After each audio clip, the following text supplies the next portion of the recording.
अरे बच्चों, तुम्हारी नेहा बुआ आ रही हैं 2 दिन बाद।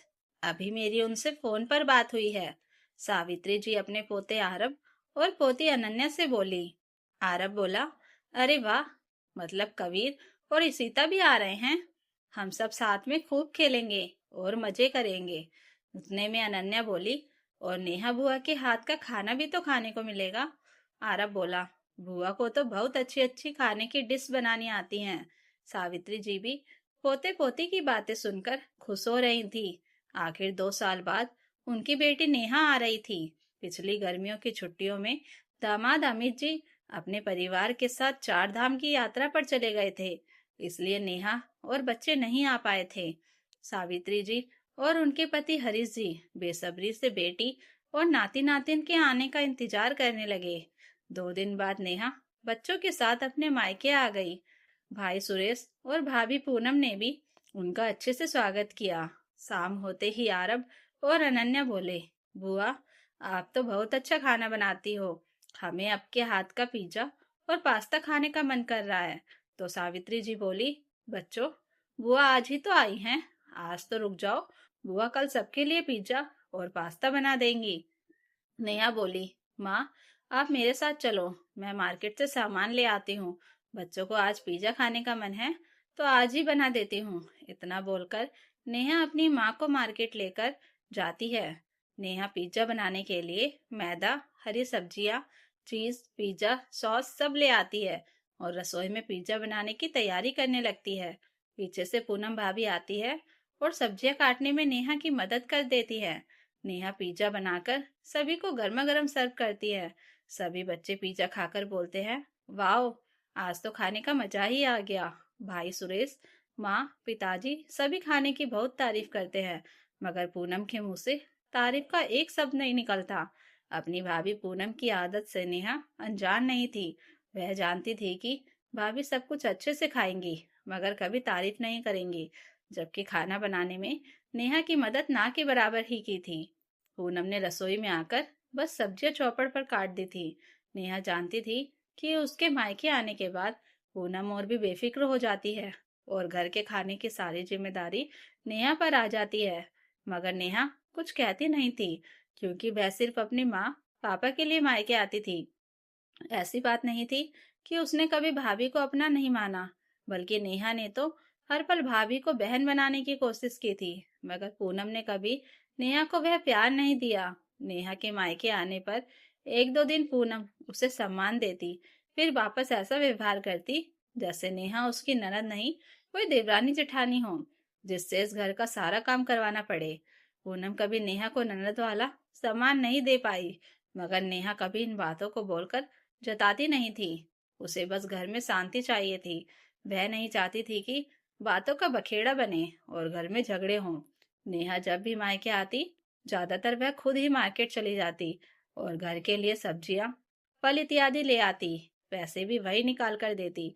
नेहा के माँ पिताजी अक्सर उसे मायके आकर खर्च करने से मना करते, मगर नेहा कहती, आप लोग मेरे अपने हो, कोई पराये नहीं, जो आप मुझे पैसा निकालने से मना करते हो। आखिर खून का रिश्ता है मेरा आप लोगों के साथ।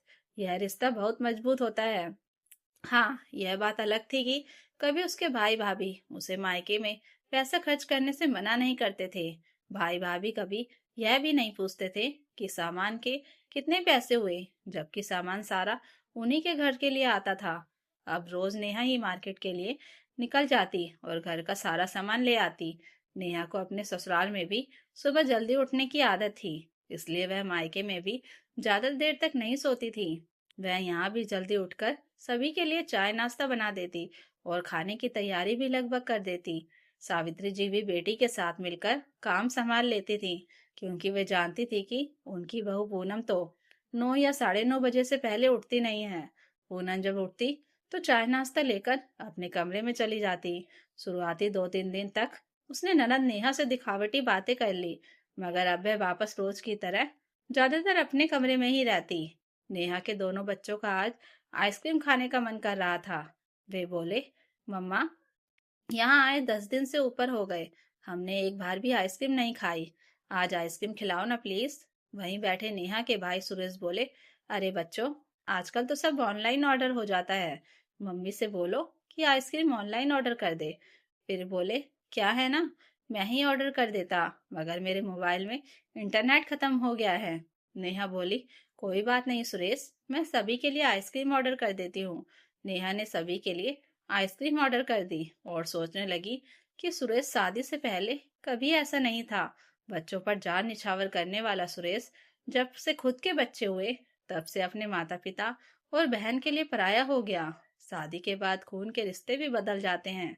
शायद हर वक्त पति पत्नी बस यही सोचते रहते हैं कि उनका खुद का खर्चा ना बढ़े। नेहा यह सब भली भांति देखती और समझती थी, मगर कहती कुछ नहीं थी। ऐसा भी नहीं था कि उसके भाई की परिस्थिति ठीक नहीं थी।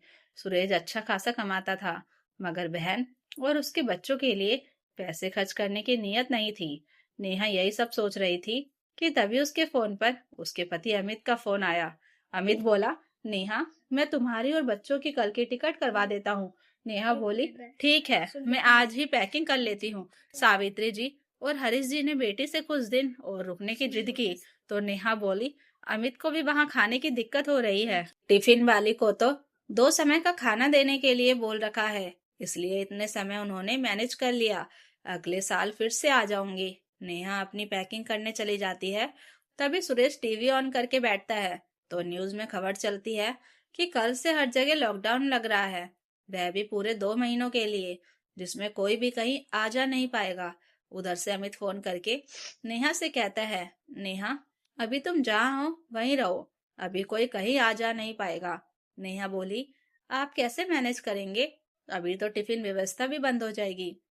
अमित बोला, ऑफिस भी तो बंद हो रहे हैं, घर से काम करना पड़ेगा, मैं पूरा दिन घर में ही रहूंगा, कुछ भी एडजस्ट कर लूंगा, बस तुम वहां अपना और बच्चों का ध्यान रखना। जैसे ही पूनम को पता चलता है कि लॉकडाउन की वजह से अब नेहा पूरे 2 महीने यहीं रहने वाली है, उसका मुंह उतर जाता है और रात को वह अपने पति सुरेश से बोली, जब से तुम्हारी बहन आई है हम कहीं घूमने भी नहीं जा पाए, और अब यह लॉकडाउन लग गया। मैंने कितने सपने संजोए थे कि यह जैसे ही वापस रवाना होगी हम दोनों और हमारे बच्चे कहीं घूमने चलेंगे, क्योंकि तुमने कहा था कि नेहा को वापस ससुराल जाने दो, वरना उसे और उसके बच्चों को भी घुमाने ले जाना पड़ेगा और हमारा खर्चा बढ़ेगा। सुरेश बोला, तुम भी ना पूनम, बात को थोड़ा समझा करो। अरे, यहाँ तो घूमने की पड़ी है, कल से लॉकडाउन है, मतलब काम वाली बाई भी नहीं आएगी, तुम्हारा काम तो आसान हो गया। वैसे भी नेहा दीदी को तो बेचारी गाय है, तुम्हारी बाई वाला भी सारा काम वही कर दिया करेंगी।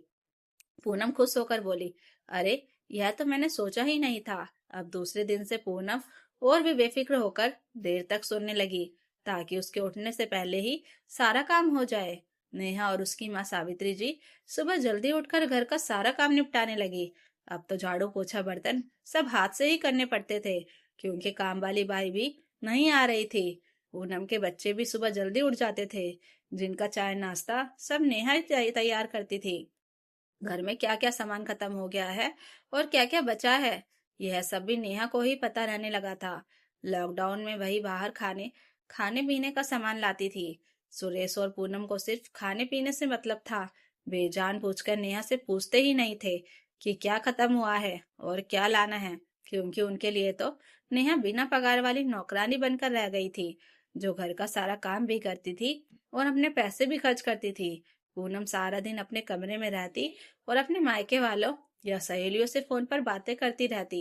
एक दिन जब नेहा पूनम के कमरे के बाहर से गुजर रही थी, तो उसके कानों में पूनम की आवाज गूंजी, देखो ना बुआ जी, नेहा दीदी लॉकडाउन में यहीं आकर अटक गई हैं। उनके आने से हमारा कितना खर्चा बढ़ गया है, बस हम ही जानते हैं। पूरा दिन मैं घर का काम करती रहती हूँ, चलो मेरा काम बढ़ गया तो कुछ नहीं, मगर खर्चा बढ़ जाए तो किसी को भी दुख होता है। आप तो जानते ही हैं, लॉकडाउन में वैसे ही सुरेश का घर से काम चल रहा है। अब कौन कितना और कैसे कमा रहा है या तो घर वाले ही जानते हैं, और उसमें भी ननद का खर्चा उठाना पड़ जाए तो भारी तो पड़ता ही है। उधर से बुआ जी भी पूनम को संतावना दे रही थी। यह सब सुनकर नेहा के पैरों तले जमीन खिसक गई। नेहा ने जाकर अपनी माँ सावित्री जी को सारी बातें बता दी। सावित्री जी बोली, बेटा, भले ही पूनम रिश्तेदारों में तेरा कितना भी नाम खराब करना चाहे, वह कर नहीं सकती, क्योंकि सभी को पता है कि तेरा स्वभाव कैसा है। तू जब सारा सामान मार्केट से लेकर आती है तो हमारी सोसाइटी वाले भी कहते हैं कि आपकी बेटी अपने मायके के लिए कितना करती है। कल ही जब तेरी चाची का फोन आया था और तू रसोई में खाना बना रही थी, तो वह कह रही थी कि हमारी नेहा कितनी अच्छी बेटी है, जो घर में भाभी के रहते हुए भी रसोई का काम करती है। और सभी पूनम का व्यवहार भी जानते हैं कि वह कितनी बड़ी बड़ी बातें करती है और काम कुछ भी नहीं करती। भले ही बुआ जी उसके सामने उसे संतावना दे रही हूँ, मगर बुआ जी पूनम के रंग रंग से वाकिफ है। और बेटा, जमाने की छोड़, इस जमाने के लोग तेरे मुंह पर तेरे जैसे और मेरे मुंह पर मेरे जैसे बोलते हैं। नेहा बोली, माँ, मैं यह बात अच्छे से जानती हूँ, इसलिए कभी दिखावे के लिए या तारीफ पाने के लिए काम नहीं करती, और ना ही यह दिखाने के लिए खर्च करती हूँ कि मेरे पास बहुत पैसे हैं। मैं तो इसलिए यह सब करती हूँ क्योंकि मैं अपने भाई भाभी को अपना समझती हूँ। मेरा इस घर से खून का रिश्ता है। भाभी सुबह इतनी देर से उठती हैं, फिर भी मैं कभी उन्हें कुछ नहीं कहती। मैं बेझिझक इस घर का सारा काम कर लेती हूँ, फिर भी वह मेरी पीठ पीछे इतने लोगों से बुराई करेंगी, ये मैंने कभी सोचा भी नहीं था। मैंने कब कहा कि मुझे तारीफ चाहिए, मगर कम से कम बुराई तो ना करे, और वह भी ऐसी बुराई जिसमें 1% भी सच्चाई ना हो। रात को सुरेश घर का हिसाब कर रहा था। उसे लगा कि उसके और पूनम के अलावा हॉल में कोई नहीं है, लेकिन नेहा बालकनी में खड़ी थी। तभी सुरेश बोला, पूनम, हमारी फ्री की काम वाली नेहा दीदी की वजह से इस महीने हमारा बहुत कम खर्च हुआ है। पूनम बोली, अब मायके में अटक जाएंगी तो और क्या होगा। दोनों हंसने लगे। अपने भाई सुरेश से यह सुनकर नेहा का दिल टूट गया। उसे यह उम्मीद नहीं थी। दूसरे दिन नेहा की तबीयत बहुत खराब हो गई। वह सुबह उठ भी नहीं पाई। थोड़ी देर बाद उसके बच्चे आरव और अनन्या आकर बोले, मम्मा, हमें बहुत तेज भूख लगी है। कुछ नहीं खाया। नेहा किसी तरह उठकर रसोई में गई तो देखा कढ़ाई और पतीले सब खाली थे।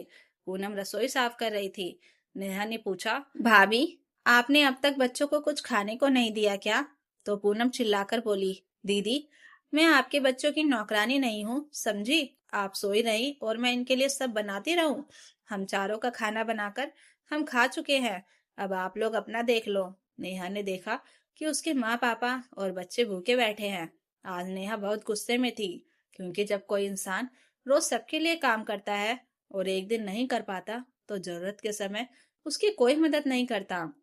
मतलब इतने दिनों तक यहाँ रहने का बदला ऐसे चुकाएंगे, यह उसने कभी नहीं सोचा था। सावित्री जी ने जल्दी से सबके लिए खिचड़ी बनाई और सभी को खिलाया। सावित्री जी बोली, बेटा, मुझे माफ करना, मैं आज अपने नाती नातिन को नाश्ता नहीं दे पाई, क्योंकि पूनम ने मुझे रसोई में घुसने ही नहीं दिया। मैं उसकी मदद करने गई तो वह बोली कि आपकी बेटी जब उठेगी तब आप उसका खाना बनाने में मदद करना, मुझे आपकी जरूरत नहीं है। यह सुनकर नेहा की आंखों में आंसू आ गए। उसी समय नेहा को उसकी ननद माया का फोन आया, जो उसके मायके से कुछ किलोमीटर दूर ही रहती थी। माया के पति रोहित बड़े ऑफिसर थे। नेहा बोली, दीदी, क्या आप यहाँ से निकलने का कुछ इंतजाम कर सकती हैं? बहुत दिन हो गए हैं यहाँ आए हुए। उधर अमित भी अकेले हैं और उन्हें खाने पीने की भी दिक्कत हो रही है। माया बोली, भाभी, मैं कल ही आपको लेने आती हूँ। रोहित आपका पास बनवा देंगे। अगले दिन रोहित और माया नेहा को लेने उसके मायके पहुंच गए। नेहा ने पहले से पैकिंग कर रखी थी और ननद नंदोई के लिए खाना और मिठाई भी बना रखी थी, क्योंकि वह जानती थी कि पूनम कुछ नहीं बनाएगी। सबने खाना खाया और जाने के लिए कार में बैठ गए।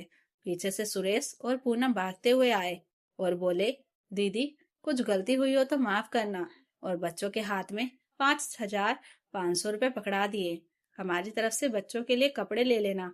नेहा ने बदले में 2,000 रुपये पूनम को देते हुए कहा, ये लो मेरी तरफ से, आपके बच्चों के लिए कपड़े ले लेना। रास्ते में नेहा सोचने लगी, जब मेरे साथ इतना बुरा व्यवहार करना था, तो अंत में यह सब दिखावा क्यों? बस इसलिए कि दूसरों के सामने अच्छे बने रहें। लॉकडाउन ने आज सारे रिश्तों की नकाब उतार दी थी। खून के रिश्तों पर से नेहा का विश्वास उठ चुका था, क्योंकि वह जान चुकी थी कि खून के रिश्ते भी बदल जाते हैं। कुछ दिन नेहा अपनी ननद माया के घर रुकी, जहां उसे पूरा मान सम्मान मिला। रोहित ने उसका पास बनवाया, जिससे वह अपने पति अमित के पास पहुंच सकी। अपने घर लौटकर आज नेहा को सच्ची खुशी मिली। तो दोस्तों, अगर कहानी अच्छी लगी हो तो लाइक कीजिए, कमेंट कीजिए और हाई बटन दबाकर हमें और कहानियाँ लाने के लिए मोटिवेशन दीजिए और चैनल को सब्सक्राइब ज़रूर कर लीजिएगा। Thank you for watching.